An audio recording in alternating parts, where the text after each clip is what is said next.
연약한 인생 도움이 필요합니다. 성경은 우리 인생의 연약성을 여러 가지 비유로 이렇게 말씀을 하세요. 야고보서를 읽어보면은 인생아 너는 무엇이냐? 잠시 보이다가 없어지는 안개와 같으니라, 그런 말씀을 하세요. 사실 우리가 살아가는 삶의 현장에서는 정말 갑자기 사라진 이런 사람들을 우리가 기억할 수 있지 않습니까? 우리 교회 안에도 보면은 어제같이 함께 예배를 드렸는데 하룻밤 자고 났는데 갑자기 세상을 떠나서 하나님 나라로 간 이런 젊은이도 있고 연세든 어른들도 계시고 또 청소년들도 있을 수 있고, 하여간 잠시 보이다가 없어지는 안개와 같은 이런 존재가 우리 연약성을 가진 인간이다, 그렇게 말할 수 있습니다. 그리고 또 다른 곳에서는 질그릇 같은 존재라 표현을 하기도 했어요. 질그릇이 어떤 그릇인지는 연세가 든 어른들은 잘 알 건데, 옛날 시골에서나 요사이 모양으로 좋은 그릇들이 나오기 전에는 사기 흙으로 만든 거, 이거 조금만 잘못 다루면은 금가고 깨어져 버려요. 그러니까 항상 조심스럽게 다뤄야 되는 이런 질그릇, 우리 인생을 일컬어서 그렇게 이제 표현을 하기도 한 것입니다. 그뿐만 아니고 상한 갈대와 같고 꺼져가는 등불과 같다, 그런 표현도 하시고, 그리고 또 시편 기자 같은 사람은 인생아 너는 무엇이냐? 들의 풀과 같고 그 영광은 풀의 꽃과 같으니 꽃은 떨어지고 풀은 마르며, 우리 인생이 그렇다는 거죠. 아무리 잘 나가던 찬란한 시대도 오래 가지 못하고 다 시들어 떨어지는, 그 영광이 다 꽃과 같이 시드는 이런 경우들이 있고, 풀과 같이 말라버리는 우리 인생이 그렇다는 겁니다. 욥기를 읽어보니까 인생이 얼마나 연약하냐, 하루살이에게도 눌려 죽을 인생이라, 그런 표현을 했어요. 이 과연 그럴 수 있을까? 우리가 의문을 제기할 수 있지만은 어떤 글에 보니까 하루살이가 귀로 날아 들어갔는데 여기에 바이러스가 있었어요. 그래 그것으로 인해서 결국 목숨을 잃은 이런 일이 있다는 거예요. 그 인생이 그렇게 연약한 존재들이다. 그래서 어떤 사람은 인생은 나면서부터 죽을 때까지 한평생 도움을 받고 살아가야 되는 그런 존재라, 그렇게 말을 했어요. 사실 우리가 그렇지 않습니까? 여러분들도 저도 마찬가지고 이 땅에 태어나서 어린 시절에는 부모의 도움이 없이는 절대로 자랄 수 없습니다. 그 다음에 자라는 학생들 보세요. 우리 학생들은 스승의 도움이 없이는 불가능해요. 좋은 스승을 만나서 잘 가르침을 받아야 하나님의 위대한 사람들로 자라갈 수가 있는 것입니다. 그뿐만 아니 인생 중년에는 배우자를 또 잘 만나야 되죠. 배우자의 도움이 절실히 필요합니다. 요새 우리 젊은이들이 결혼을 이제 해서 오늘도 여기 신랑 신부가 새가정이 온 그런 귀한 자녀들도 계시는데, 중년에는 다 배우자의 도움이 필요해요. 인생 노년에 이르면 어떻게 됩니까? 자녀의 도움이 절실히 필요하지요. 그래서 성경에 보니까 자녀들아 너의 부모를 주 안에서 공경하라, 이것이 오늘이라. 여기에는 장수가 있고 여기에 하나님이 주실 복이 약속되어 있다. 그렇게 이제 말씀하신 내용을 우리가 봅니다. 그래서 인생은 태어나서부터 죽을 때까지 다른 사람의 도움이 필요한 존재라고 하는 것을 우리가 깨달을 수 있죠. 그런데 근본적으로 모든 인생은 하나님의 도움이 필요한 것입니다. 한번 따라합시다. 하나님의 도우심이 필요합니다. 오늘 초청받고 오신 여러분들이 그동안 알지 못했지만은 하나님의 도우심이 여러분들에게도 꼭 필요하다고 하는 사실을 기억하셔야 됩니다. 왜냐하면 그 이유가 첫째는 이렇습니다. 이제 한번 그 첫째 읽어봅니다. 시작. 인간은 하나님의 도우심을 받고 살도록 지음을 받은 존재이기 때문입니다. 창세기 1장 27절 28절을 읽어보면 하나님이 인간을 하나님의 형상대로 만들었다. 그 말은 다른 말로 하면은 하나님과 교제하며 하나님의 도움을 받고 살도록 만들어졌다, 그런 의미예요. 마치 해바라기가 태양을 보고 자라가듯이, 아침에 동력으로 태양이 떠오르면 해바라기는 그쪽으로 다 얼굴을 향하여 있잖아요. 태양이 점점 서쪽으로 기울 때에 이 해바라기도 따라가는 거예요. 이와 같이 우리 인생도 의의 태양이신 하나님을 바라보고 또 하나님의 도움을 받고 살아가도록 그렇게 지음을 받은 존재인 것입니다. 그래서 시편 기자 다윗 같은 사람은 시편 121편 1절 2절에서 이렇게 기록했어요. 내가 산을 향하여 눈을 들리라. 나의 도움이 어디서 올까? 2절은 같이 한번 읽어봅니다. 나의 도움은 천지를 지으신 여호와에게서로다. 나의 도움이 어디서 올까? 나의 도움은 하나님께로부터 오게 되어 있다. 그렇게 이제 고백을 하셨어요. 그러나 오늘 이 땅에 수많은 사람들이 오늘도 나의 도움이 어디서 올까? 자신의 도움을 찾아서 동분서주하는 이런 모습들을 우리가 보게 되어지는 것입니다. 어떤 사람은 들로, 산으로, 강가로, 바닷가로 하여간 다양한 곳을 찾아다녀요.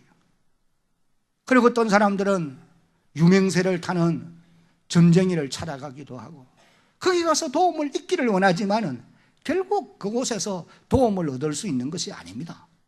그래서 성경은 조금 전에도 말씀을 드린 바와 같이 시편 146편을 읽어보면 3절로 5절에서 우리의 도움은 하나님께로부터 오게 되어 있는 것이다, 이것을 강조하는 그런 말씀을 우리가 볼 수가 있어요. 귀인들을 의지하지 말며, 이건 힘이 있는 사람을 말합니다. 도울 힘이 없는 인생도 의지하지 말지니 4절 그의 호흡이 끊어지면 흙으로 돌아가서 그날에 그의 생각이 소멸하리로다. 5절에 다 같이 한번 읽어봅니다. 야곱의 하나님을 자기의 도움으로 삼으며 여호와 자기 하나님에게 자기의 소망을 두는 자는 복이 있도다. 그러니 하나님께 소망을 두고 하나님의 도움을 받고 살아가는 사람이 복 있는 사람이라는 거예요. 이것이 사람의 말이 아니고 하나님이 우리에게 알려주는 하나님의 말씀인 것입니다. 오늘 이곳에 초청받고 오신 여러분들도 이 하나님의 말씀을 이제 처음 듣지만은도 이 말씀이 진리인 것을 마음에 기억하고 하나님의 도움을 받고 살아갈 수 있는 그런 여러분들이 되어지기를 간절히 바랍니다.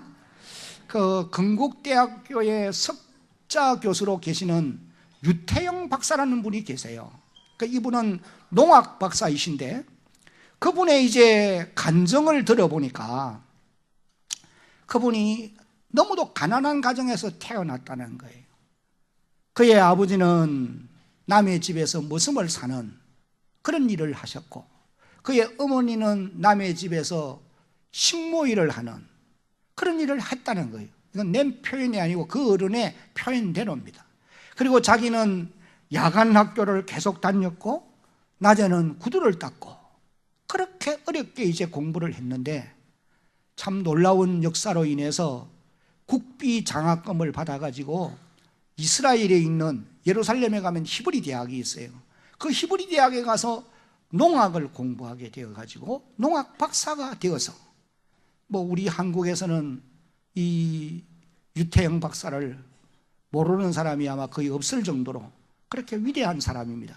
지금은 연세가 이제 많이 들었지만도 석자 교수로 지금도 그대로 활동하고 있는 것을 우리가 알 수 있어요. 근데 그분의 간증 마지막이 제가 오늘 여러분에게 들려드리고 싶은 말씀이 그분의 간증의 결론이 이것입니다. 나는 하나님의 도우심으로 이렇게 되었습니다. 하나님의 도움으로 그렇게 되었다는 거예요. 그것이 그분의 고백이 솔직한 고백이죠. 저 같은 사람도 가만 돌이켜 생각해 보면은 오늘의 내가 여기에 있는 것이 하나님의 도우심으로 된 것이 분명한 사실이다. 고백하지 않을 수 없어요. 여기 앉아 계시는 우리 장로님들이나 우리 교회 군사님들이나 집사님들이나 그리고 또 오늘 여러분들을 이곳으로 초청한 대양교회에 속한 그분들도 오늘이 있게 된 것이 하나님의 도우심으로 그렇게 되었다고 하는 거 기억할 필요가 있는 것입니다. 그리고 또 우리 한국의 최고의 지성인이라고 말할 수 있는 분이 이어령 씨예요. 이분이 전 문화부 장관을 거쳤던 분 아닙니까? 근데 그분이 약 한 5년 전에 일본에서 이제 자기 딸이 암과 시력장애로 해서 고난을 받다가 하나님의 기적으로 치료를 받았어요. 또 그 자기 어린 손자가 질병으로 고난받았는데 하나님이 그 아들을 고쳐주신 거예요.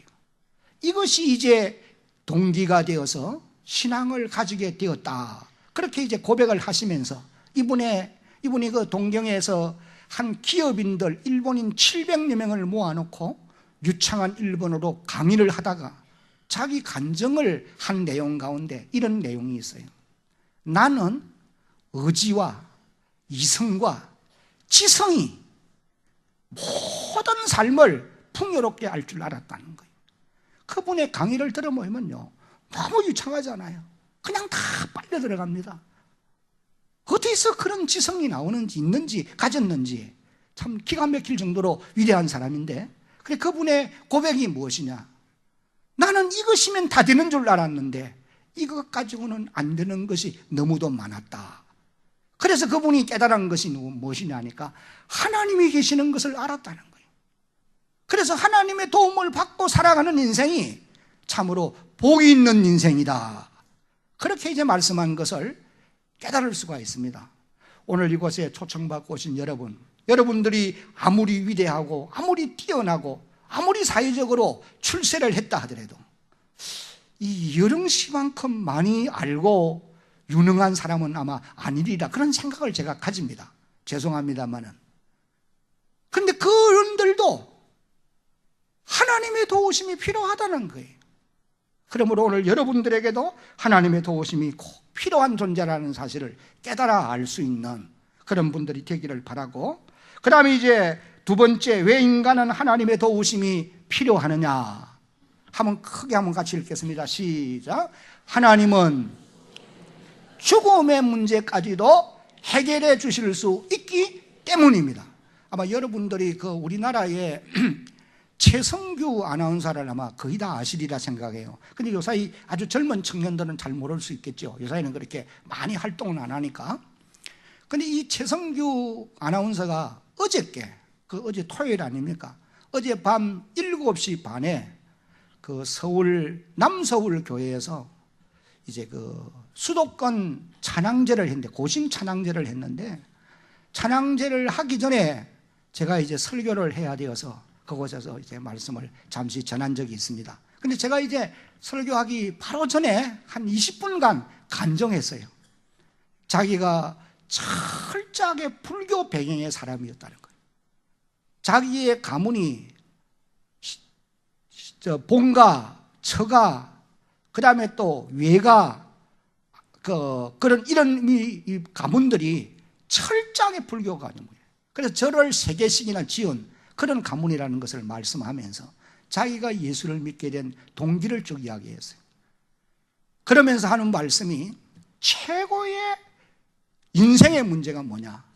죽음의 문제들이라는 거죠.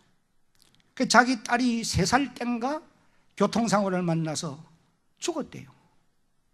그래 방송을 하다가 그 소식을 듣고 달려갔는데 흰 보자기로 덮어뒀다는 거예요. 그래서 너무 기가 막혀가지고 그동안 자기는 한 번도 하나님을 찾아본 적이 없는데 그 딸을 부둥켜 안고는 하나님을 찾았다는 거예요. 자기도 왜 그랬는지 모른다는 거죠. 그러면서 애절하게 한 번만 이 딸을 살려주면은 내가 한평생 이제는 정말 하나님 위해서 내가 무엇이든지 하며 살겠습니다. 그렇게 했다는 거예요.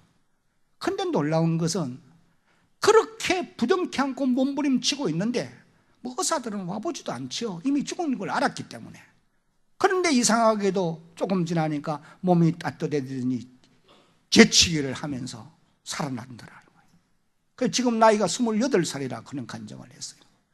여러분, 인생의 문제 가운데 가장 심각하고 가장 무서운 문제가 죽음의 문제입니다. 이건 강 건너 불공행할 그런 것이 아니에요. 오늘 저나 여러분에게도 현실적으로 다가올 수 있는 문제라고 하는 것을 잊지 말아야 되는 것입니다. 우리에게 오던 청년 가운데도 갑자기 하나는 하룻밤 잤는데 밤에 자다가 간 거예요. 이런 일들이 여러분 우리 가운데 내가 알지 못해서 그렇지 너무도 많은 이런 일들이 일어나는 것이 오늘 우리의 현실인 것입니다. 이 죽음의 문제가 가장 큰 인생의 문제는 이건 사람의 힘으로는 절대로 해결하기가 어려운 문제인 것입니다. 하나님이 인간을 처음에 창조할 때에 죽지 않도록 만들었습니다. 제일 처음에 영원히 살도록 하나님이 만들었어요. 에덴 동산 안에서 영원히 살게 하셨어요. 전도서 3장 11절을 읽어보면 이런 말씀이 기록되어 있어요. 전도자 솔로몬이 이렇게 말합니다. 모든 인생에게는 영원을 사모하는 마음을 주셨느니라. 이 말은 영원히 살고 싶은 마음을 가지고 있다는 거예요. 하나님이 그렇게 영원히 살 수 있도록 해주셨기 때문에 영원히 살고 싶어 하는 거예요. 그래서 연세가 아무리 들어도요, 내 죽고 싶다 그 말은 거짓말입니다. 그 말은 안 맞아요. 내 죽고 싶다. 그 거짓말이에요. 하나님이 우리를 영원히 살도록 지었어요. 그래서 죽음은 비정상적인 것입니다. 여러분, 잠을 자는 것은 정상적이잖아요. 잠을 자기 전에 잠을 잘까 봐 겁내는 사람이 있습니까? 없잖아요. 죽음은 잠과 비슷해요. 아무것도 모르고 그냥. 그래서 성경에 보면 죽음을 잠잔다 그런 표현도 하는데, 그래서 죽음은 두려워하고 무서워하는 거예요. 왜? 비정상적이기 때문에. 그런데 왜 이 죽음이, 이런 비정상적인 죽음이 인간에게 오게 되었고, 이것이 우리 인생의 가장 큰 두려움과 왜 가장 큰 공포가 되어졌느냐, 이런 죽음이 왜 왔느냐, 그 이유는 한마디로 말하면 죽음은 죄의 싹스로, 죄 때문에 우리에게 온 것이다. 성경이 우리에게 그렇게 말씀을 하십니다. 창세기 2장 17절을 같이 한번 읽어봅니다. 선악을 알게 하는, 시작, 선악을 알게 하는 나무의 열매는 먹지 말라. 네가 먹는 날에는 반드시 어떻게 되리라? 죽으리라. 반드시 죽는다는 거예요. 인류의 조상 아담이 하나님의 명을 받았지만은 사단의 유혹으로 인하여서 하나님의 말씀을 거역하고 죄를 범하고 말았어요. 그래서 이 말씀을 기록하고 아담이 하나님의 말씀을 거역한 이후에 즉시 하나님이 주신 말씀이 무엇이냐 하면은 창세기 3장 19절을 읽어보니까 한번 따라하겠습니다. 너는 흙이니 흙으로 돌아갈지니라. 여러분, 우리의 육체가 흙에서 왔습니다. 너는 흙이니 흙으로 돌아갈지니라. 이 말은 다른 말로 하면은 죽음을 선고한 말씀이에요. 그래서 사도 바울은 로마서 5장 12절 말씀을 통해서 이렇게 우리에게 확실하게 증거해 주고 있어요. 그러므로 한 사람으로 말미암아, 아담으로 말미암아 무엇이 세상에 들어오고 죄가 세상에 들어오고 죄로 말미암아 무엇이 왔나니? 사망이 들어왔나니 이와 같이 모든 사람이 무엇을 지었으므로? 죄를 지었으므로 사망이 모든 사람에게 어떻게 되었어요? 이르렀느니라. 죄의 싹은 사망이요. 사도 바울이 로마서 6장 23절에서도 그렇게 선포하는 것을 보게 되어지는 것입니다. 그래서 죄의 결과로 인하여 사망이 왔다는, 죽음이 왔다는 거예요.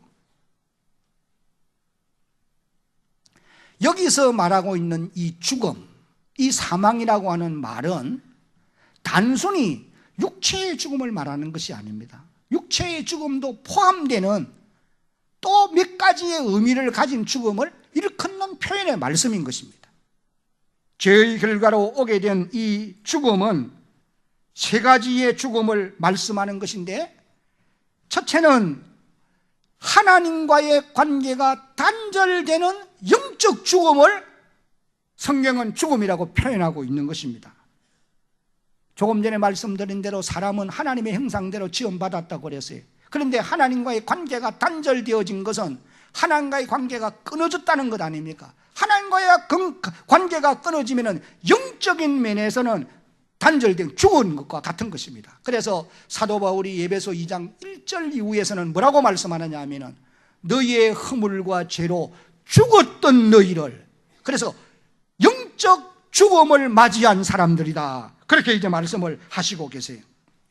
오늘 이 자리에 초청받고 오신 여러분들이 지금까지 하나님을 알지 못하고 예수 그리스도를 알지 못하고 하나님의 도움을 받고 살지 않기 때문에 하나님과의 관계가 여러분은 끊어진 사람들이라고 말할 수 있어요. 그렇기 때문에 죄송한 말씀이지만은 영적으로 죽은 것과 같은 것입니다. 제가 이제 예를 들어볼게요. 지금 여기 꽃을 아름답게 꽂아 두었어요. 이 꽃을 꼽은 분에게는 내가 좀 죄송한 마음이 있지만은 하나를 뽑겠습니다. 나중에 다시 꼽을 테니까 이해를 잘 하시기 바랍니다. 이 꽃이 아름다워요. 살아서요. 그러나 이 꽃이 아무리 아름답고 아무리 살아있는 것 같아도 일주일 지나면 끝납니다. 말라버려요. 왜 그럴까요? 원둥치에서 잘리워졌기 때문에 더 이상 수분이 공급될 수 없고 영양분이 공급되지 않기 때문에 마르게 되어 있는 거예요. 그래서 이 꽃은 살았느냐? 아닙니다. 이 꽃이 살았느냐고 질문할 때 죽었다고 대답하는 것이 정답이에요. 이건 죽은 거예요. 지금은 살아있는 것 같아요. 잠깐입니다. 여러분 인생도 마찬가지. 하나님과의 관계가 계속되어야 영원히 사는 것인데 하나님과의 관계가 끊어졌기 때문에 영적인 죽음이 우리에게 온 것이 분명해요. 그래서 하나님과의 관계가 끊어진 사람들은 이 땅 위에 짧은 인생을 사는데 세상 풍속을 쫓고 삽니다. 이사도 아무 날 가면 안 돼요. 딱 정한 날 받아가야 되는 거예요. 예. 그리고 손님 있는 곳으로 가면 또 안 돼요. 그 손님이 누군지는 나는 알아요. 사단입니다. 사단. 사람을 해하고 죽이기 위해서 이 땅에 역사하는 어둠의 권세, 악한 영이란 말이에요. 그 다음에 또 영적으로 하나님과의 관계가 단절되어 있는 이런 사람들은 공중의 권세 잡은 이 세상 신을 따라서 살고 섬기며 살게 되어 있어요. 한 걸음 또 나아가서는 타락한 인간의 본성대로 살기 때문에 땅 위의 인생 걸음도 고달픕니다. 악합니다. 그렇게 살다가 그것으로 끝나고 마느냐? 영원한 불못이 그를 기다리고 있을 수밖에 없는 거예요. 그래서 영적으로 하나님과의 단절된 이 죽음, 이것이 너무나 비참한 거예요. 그래서 모든 사람들은 영적 죽음에서 먼저 다시 살아나야 돼요. 하나님의 도우심을 받아야 돼요. 그래서 죄의 결과로 인하여 오게 된 첫 번째 죽음이 영적 죽음이다, 그렇게 말할 수 있어요. 그 다음에 이제 두 번째 죽음은 육체의 죽음을 말하는 것입니다. 이 죽음은 다른 말로 하면은 영과 육의 분리를 말하는 거예요. 전도서 12장 7절을 하면 같이 한번 이 말씀 읽어봅니다. 시작. 흙은 여전히 땅으로 돌아가고 영은 그것을 주신 하나님께로 돌아가기 전에 기억하라. 여기 흙은 이 육체를 말하는 거예요. 흙은 여전히 땅으로 돌아가고, 이 말은 흙은, 우리 육체는 흙으로 간다는 거예요. 여러분, 사람이 죽으면은 관에 입관해서 흙에 묻습니다. 요사이는 화장해서 흙으로 돌려보내요. 재료를 만들어서. 성경 띄워두세요. 그 다음에 영은 그것을 주신 하나님께로, 이 영은 우리 영혼을 말하는 거예요. 하나님이 우리 육체 안에 영혼을 주셨는데 육체가 무너지고 흙으로 돌아가면 머물 집이 없어요. 그래서 우리의 영혼은 영혼을 보내주신 하나님께로 돌아가서 하나님이 예비하신 영원한 하나님의 나라에 들어가야 된단 말이에요. 바울이 고린도후서 5장 1절을 읽어보니까 하나님이 사람이 손으로 짓지 아니하는 하늘에 있는 영원한 집을 마련해 두신 것을 나는 안다, 그런 표현을 합니다. 오늘 우리도 마찬가지. 육신장막이 무너질 때에, 흙으로 돌아갈 때에 우리의 영혼이 돌아갈 하나님의 나라가 있음을 알고 그 나라를 기억하면서 살아가라, 그 말씀이에요. 그 다음에 이제 죄의 결과로 오게 된 죽음이 무엇이냐 하면은 둘째 사망 곧 불못이라고 그렇게 기록했어요. 요한계시록 20장 13절로 15절입니다. 바다가 그 가운데서 죽은 자들을 내주고 또 사망과 음부도 그 가운데서 죽은 자들을 내주매 각 사람이 자기의 행위대로 심판을 받고 사망과 음부도 불못에 던져지니 이것은 둘째 사망 곧 불못이라. 다 같이 한번 읽어봅니다. 시작. 누구든지 생명책에 기록되지 못한 자는 불못에 던져지더라. 인생의 최고의 불행이 이것입니다. 땅 위에 고달픈 한 생에 살고 육은 흙으로 돌아가고 영은 아버지께로 돌아가야 되겠는데 하늘에 있는 영원한 집으로 돌아가지 못하고 불못에 던지오는 인생, 이 인생이 가장 불행한 인생이라 그렇게 말할 수가 있다는 것입니다. 이와 같이 죄의 결과로 인하여 이런 세 가지의 죽음이 우리 인생에게 있게 되어 있다는 겁니다. 그러면 이제 마지막으로 세 번째 같이 한번 읽어봅니다. 시작. 하나님께서 이 세 가지 죽음의 문제를 어떻게 해결해 주셨습니까? 한마디로 대답하면은 예수님께서 오셔서 해결해 주셨어요. 첫 번째가 예수님이 오셔서는 해결해 주셨는데, 요부는 나중에 띄우시고 오늘 이 성경을 읽은 성경을 여러분이 이제 한번 기억을 해 보십시오. 나인이라는 성입니다. 이 나인성이라는 이름은 평화롭고 아름다운 성이라 그런 뜻이에요. 그런데 이 성 사람들이 슬피 울고 있는 이런 모습이 오늘 본문에 기록되어 있는 내용이에요. 왜냐하니까 그 성 안에 살고 있는 한 가부의 독자가, 외아들이 죽은 거예요. 그것도 이제 한 20세 가까이 된 청년의 나이인데 왜 죽었는지는 몰라요. 다양한 질병이 땅에는 너무도 많으니까 죽었어요. 그래서 이제 마을 사람들이 이 죽은 자를 장례하기 위해서 간에 입관을 해서 메고 성 밖으로 나옵니다. 그러니 그 뒤를 따라서 어머니가 슬피 울면서 나오는 거죠. 왜? 유일한 소망이고 기대고 희망이고 그 아들 때문에 지금까지 어려운 고비를 넘으면서도 살아왔는데 그 아들이 죽었습니까? 얼마나 마음 아팠겠어요. 여러분, 땅 위에 이런 일들이 없어야 되지만은 이런 일들이 있습니다. 현실적으로 많습니다. 정말 기가 막힌 일들이 얼마나 많은지 몰라요. 그러니까 그 성 사람들도 함께 통곡을 할 수밖에 없는 겁니다. 그래서 온 마을이 평화롭고 아름다운 나인성이 슬픔의 도성으로 바뀌고 말한 거예요. 그런데 그때 마침 이제 예수님께서 제자들과 많은 군중을 데리시고 성 안으로 다 이 나인성으로 이제 들어오시는 중이었어요. 그래서 성 입구에서 서로 마주친 겁니다. 예수님이 슬피 우는 여인을 보시고 불쌍히 여기셨어요. 너무 마음이 아파요. 죄로 인하여 죽음이 왔고 아들의 죽음으로 인하여 슬퍼하는 여인을 보고 예수님이 가까이 가셔서 뭐라고 말씀하십니까? 울지 말라. 우리가 사람들도 때때로 이제 슬피 우는 사람들을 보고 울지 말라는 위로의 말을 하지 않습니까? 그러나 사람들의 울지 말라고 하는 말은 그건 빈말입니다. 인사차하는 말이고, 그걸 가만히 생각해 보니까 우는 사람은 좀 더 실컷 울도록 내버려 둘 필요도 있어요. 왜냐하니까 요사이 그 눈물 치료라는 게 있어요. 눈물 치료. 실컷 울고 나면은 마음이 시원해지고 스트레스도 풀린다는 거죠. 그렇다고 해서 우는 사람 보고 그냥 있으면 안 됩니다. 위로해야 돼요. 그런데 예수님께서는 그 우는 여인을 향하여 울지 말라. 그 다음이 중요합니다. 울지 않을 수 있도록 대책을 세워주시는 분이에요. 예수님이 여인에게 울지 말라 하시고는 관을 맨 자들의 관에 손을 대시니 관을 맨 자들이 섰다고 그랬어요. 죽은 자를 향하여 주님이 말씀하십니다. 청년아, 내가 네게 말하노니 일어나라. 청년아, 내가 네게 말하노니 일어나라. 여러분, 죽은 자를 향하여서 누가 말을 한다 하더라도 어떻게 들을 수가 있습니까? 사람이 아무리 죽은 자를 향하여 외쳐도 들을 수 없습니다.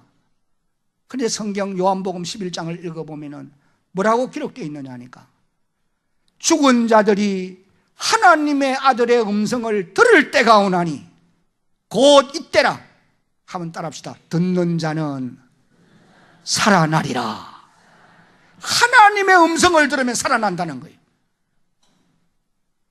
조금 전에 제가 간증했죠. 최성규 그 아나운서분, 자기 딸이 죽었는데 그렇게 안고 하나님 살려만 주면 내가, 이 딸 살려만 주면 내가 주님 위해서 살겠다고 하니까 그 생명 돌려보낸 거예요. 그래서 다시 회복된 거예요. 사람의 생명을 살리고 죽이는 것이 하나님의 주권에 있단 말이에요. 아무나 죽은 청년을 보고 청년아, 내가 네게 말하노니 일어나라, 그 말을 한들 누가 듣겠으며 무슨 영향이 나타나겠어요? 예수님은 하나님이신데 사람의 몸을 입고 이 땅에 오셨고 사람들을 하나님께로 인도해 드리시고 하나님 나라로 들어가게 하시기 위해서 이 땅에 오신 사람과 하나님 사이의 유일한 중보자 한 분밖에 없어요. 그래, 그분이 내가 네게 말하노니 일어나라. 죽은 자가 그 말을 듣지 않을 수가 없는 거예요. 그래서 이 청년이 일어나 앉아 말도 하거늘 오늘 읽은 성경에 보면 그렇게 기록합니다. 그래서 그 청년을 그의 어머니의 품으로 돌려주신대 마을 사람들이 한결같이 말합니다. 하나님이 큰 선지자를 우리에게 보내주셨다. 하나님이 메시아를 보내서 죽은 자를 살려주신 것이다. 그래서 그 소문이 두루두루 퍼지게 되었다. 그것이 이제 오늘 성경에 기록한 말씀인 것입니다. 여러분, 여기 이 사건을 통해서 오늘 우리가 꼭 기억해야 될 가장 중요한 교훈이 무엇이냐? 그것은 예수님께서 오셔서 우리 인생의 모든 문제를 해결해 주시는 분이시다. 이것을 우리에게 교훈해 주는 말씀인 것입니다. 예수님께서 오셔서 모든 인생의 문제를 해결해 주신다는 거예요. 그분이 오셔서 슬퍼하는 나인성을 더 이상 슬퍼하지 않고 이전과 같이 평화롭고 아름다운 성으로 회복시켜 주셨어요. 예수님이 오셔서 인생의 가장 큰 문제를 해결해 주심으로 회복시켜 주신다. 이것을 이 사건이 우리에게 교훈해 주고 있는 것입니다. 예수님이 오셔서 해결해 주신 문제가 무엇이냐? 첫째는 다 같이 한번 읽어봅니다. 시작. 우리 인간의 죄 문제를 해결해 주셨어요. 이것 때문에, 죄 때문에 죽음이 왔으니까 주님이 오셔서 이 죄 문제를 해결하신 거예요. 어떻게 해결하셨느냐? 죄 문제를 우리 인간의 힘으로는 안 돼요. 돈 주고 될 수도 없고 아무리 씻어도 되는 것이 아니고 예수님이 어떻게 해결했느냐 하면 자기가 십자가에 죽고 다시 살아남으로 우리가 그 놀라운 주님을 믿을 때 우리 죄가 사함받도록 하나님이 그렇게 방법을 내주신 것입니다. 로마서 4장 25절에 예수는 우리가 범죄한 것 때문에 내줌이 되고, 이건 십자가에 죽었다는 의미입니다. 또한 우리를 의롭다 하시기 위하여 어떻게 하셨느니라? 살아나셨다는 거예요. 그 다음에 요한일서 1장 17절 한번 같이 읽어보겠습니다. 시작. 그 아들 예수의 피가 우리를 모든 죄에서 깨끗하게 하실 것이요. 예수님이 우리의 죄를 해결해 주시기 위해서 자신이 십자가에 죽었고 우리가 그를 믿을 때에 제사함 받도록 해 주셨다는 것입니다. 그래서 시인들은 노래하기를 샘물과 같은 보혈은 주님의 피로다. 보혈의 죄를 씻으면 정하게 되겠네. 보혈의 죄를 씻으면 정하게 된다는 거죠. 그래서 주님은 이 땅에 오셔서 가장 인간의 근본적인 문제, 우리 힘으로 해결할 수 없는 가장 또 큰 문제 중에 하나인 죄 문제를 주님이 오셔서 해결해 주신 거예요. 그러므로 오늘 저와 여러분들이 예수님 믿으면 죄사함 받게 되는 줄로 깨달으시기를 바랍니다. 그 다음에 이제 두 번째가 무슨 문제를 해결해 주시느냐 하면은 같이 한번 읽어봅니다. 시작. 세 가지 죽음의 문제도 해결해 주셨습니다. 세 가지 죽음의 문제를 다 해결해 주신 거예요. 그 첫 번째 죽음의 문제가 예수님은 우리를 하나님께로 인도해 주심으로 하나님과의 관계가 회복되게 해주시는 겁니다. 영적 죽음의 문제를 해결해 주셨다는 말씀이에요.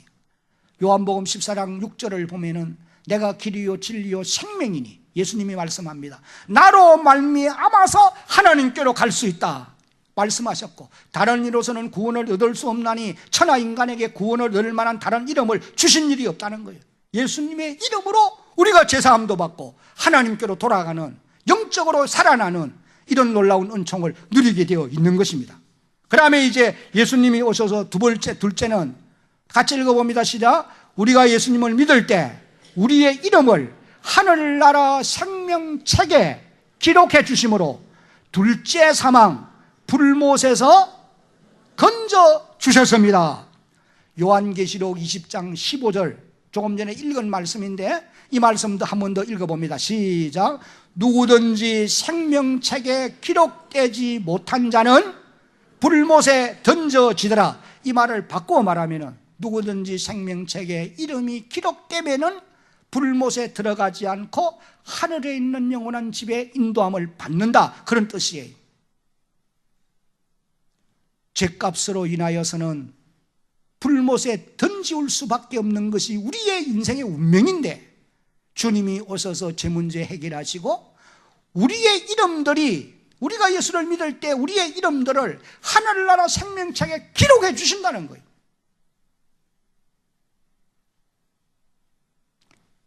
이름들이 기록되어 있으면 영원한 하나님의 나라로 인도함을 받게 되어 있는 거예요. 그래서 예수님이 오셔서 우리의 이름들이 하늘나라 생명책에 기록되게 해주시는 거예요. 그 다음에 이제 마지막 한 가지가 예수님은 육신의 죽음 문제도 해결해 주셨습니다. 나인성의 가부의 아들처럼 육신의 문제도, 죽음의 문제도 해결해 주셨어요. 그런데 여러분, 의문을 제기할 수 있는 것은, 그러면 오늘 우리가 살고 있는 이 시대에도 예수님이 이런 죽은 자를 살려줘 가지고 해결해 주시느냐? 여러분, 그렇게 생각하면 안 됩니다. 이제는 그렇게 해주시지는 않아요. 예수님이 이 나인성 가부의 아들을 살려주신 것은 무슨 이유냐 하면은, 물론 그 나인성 독자의, 그 가부의 외아들인 독자도 살아났지만은 결국은 죽었습니다. 예수님이 오늘 우리들에게 죽음을 이길 수 있도록 해주신, 죽음의 문제를 해결해 주신 방법은 죽음의 두려움을 이길 수 있도록 해서 그 죽음을 능히 극복하게 해주시는 거예요. 히브리서 2장 15절 다 같이 한번 읽어봅니다. 시작. 또 죽기를 무서워함으로 한평생에 매여 종로로 타는 모든 자들을 놓아주려 하심이니, 우리가 다 죽기를 무서워합니다. 그래서 한평생 종로로 타며 살아요. 그런데 예수님이 오셔가지고 모든 자들을 그 두려움에서 놓아주려 하심이니 그렇게 말씀을 하셨어요. 제가 마지막 운명하는 분들을 참 많이 봅니다. 그런데 어떤 분은 진짜 하나님의 나라에 가는 것을 확실히 알 수 있어요. 연세든 어른 가운데 어떤 분은 주 안에 있는 나에게 딴 근심 미서랴, 그 찬송을 부르는데 살 가시는 거예요. 그래가지고 좀 있다가 또 의사가 와가지고 호흡을 하는 거 또 깨어났어요. 그 결국은 그날 저녁에 어렵다고 집에 돌아왔어요. 집에 와서 가족들이 둘러앉아가지고 진짜 그 찬송 또 하고 있는데 가셔요. 참 예수 안에서 잠드는 사람들은 어떤 분들은 보면요, 죽기 전에 두려움이 와가지고 공포에 시달려 있는 이런 사람들도 봅니다. 육체인의 죽음을 어떻게 극복할 수 있느냐? 예수님께서 죽음의 공포를 이길 수 있게 해주신 거예요. 어떻게 해주시겠어요? 어떻게 해서 이길 수 있게 해주시느냐? 예수님께서 자신이 죽고 부활하심으로 부활신앙을 믿게 해서 오늘 우리로 하여금 죽음의 공포를, 두려움을 극복하게 하시는 거예요. 요한복음 11장 25절과 26절에 예수께서 이르시되 나는 무엇이요 무엇이니? 부활이요 생명이니 나를 믿는 자는 죽어도 살겠고, 26절 무릇 살아서 나를 믿는 자는 영원히 죽지 아니하리니 이것을 내가 믿느냐? 내가 믿나이다. 그 다음에 나사로를 살리는 놀라운 역사가 일어나는 것을 우리가 볼 수가 있습니다. 예수님은 이 땅에 오셔서 인생의 가장 큰 문제 오늘도 해결해 주십니다. 우리 가운데 오셔서 우리의 죄 문제, 나아가서 죽음의 문제까지 주님이 해결해 주시는 거예요. 나는 오늘 이곳에 초청받아 오신 여러분 모두가 이 예수님을 믿고 남은 한평생은 하나님의 도움받고 살아가는 그런 분들이 되어지기를 예수님의 이름으로 당부합니다.